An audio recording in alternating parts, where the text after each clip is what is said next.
Di naman minamadali yan eh. Minsan may dumarating. Kung natatakot ka man, nasa sa'yo na yun.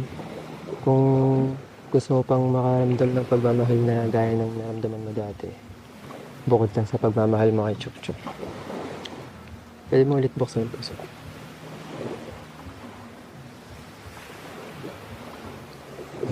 Kung sa tingin mo naman, worth it, diba? Alam mo, akala ko masaya na ako yung dumating kami ni Chok Chok dito eh. Pero may mas sasaya pa pala kasi may dumating. Yun naman yun. Sabi ko, okay lang, kasama si Chok Chok, masaya, ganito, ganyan. Tapos sabi ko, mas masaya pala. Alam mo bakit?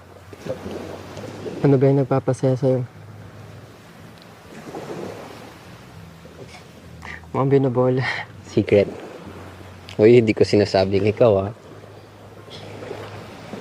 Itong feeling dyan. Ako rin naman eh. Ano? Dagdagan talaga yung saya ko na yun. Kasi, Kasi nakilala kita.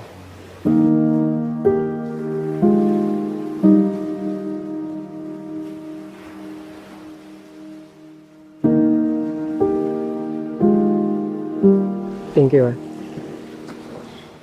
thank you din.